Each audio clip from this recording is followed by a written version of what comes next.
একজন লোক জেনা করলে সরাসরি জাহান্নামে যাবে, এ কথা আল্লাহর নবী বলেননি।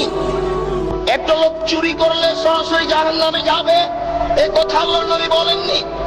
পিতা মাতাকে গালি দেওয়া পৃথিবীর দ্বিতীয় মহাপাপ। পিতা মাতার অবাধ্য চলা পৃথিবীর দ্বিতীয় মহাপাপ।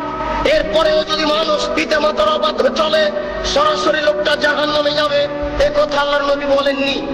আল্লাহর নবী প্রথম দুই বাক্য বলার পরে তৃতীয় বাক্য বলে আগের দুই বাক্য ঠেকিয়ে দিয়ে বলছেন, কেউ যদি আমার দিকে কোনো কথা ধাবিত করে, সেই কথা যদি আমার না হয়, তাহলে তার থাকার জায়গা জাহান্নাম। এবার আপনার সাথে আমার কথা, আপনি যেদিন ক্লাস 2 এ পড়েছিলেন, সেদিন একটা গল্প পড়েছিলেন। নবী যে রাস্তা দিয়ে হাঁটতেন, একজন বুড়ি সে রাস্তায় কাঁটা পুঁতে রাখতো। নবীর পায়ে কাঁটা ফুটলে বুড়ি খুশি হতো। একদিন দেখলেন নবী রাস্তায় কাঁটা নাই। তিনি ভাবলেন বুড়ির কিছু হয়েছে।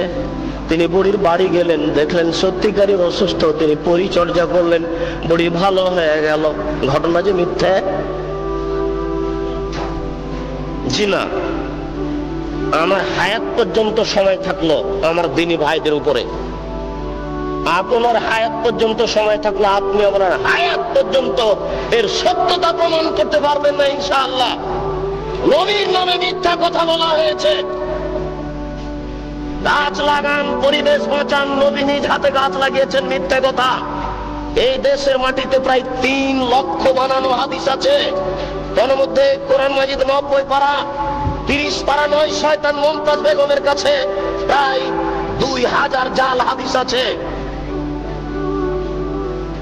ধর্মকে বিকৃত করার জন্য লক্ষ লক্ষ হাদিস মানুষ তৈরি করেছে।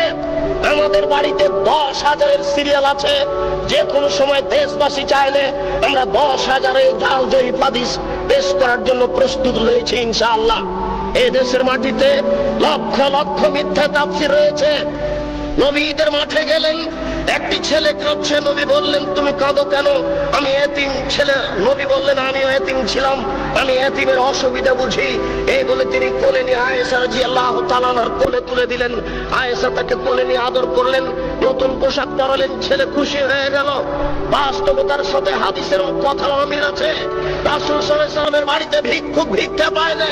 বহু ভিক্ষুক ফিরে গেছে, তার বাড়িতে ভিক্ষা দেওয়ার কোনো ব্যবস্থা নেই। সে বাড়িতে নতুন পোশাক থাকলো, এটাই বা হয় কি করে? সাথে সাথে আর কোনো প্রমাণ নেই। নবীর নামে কথা মিথ্যা ছড়ানো হয়েছে। তারই ভিত্তিতে আপনারা ঈদের নামাজে নতুন পোশাক পরার জন্য প্রস্তুতি গ্রহণ করেছেন। আপনার স্ত্রীর 20 খান শাড়ি শোকেজে থাকার পরেও ঈদের দিন নতুন শাড়ি কেনার জন্য জোরালো প্রস্তাব পেশ করেছে আপনার সামনে। এটা মিথ্যা তথ্য, মিথ্যা শরীয়ত চলছে।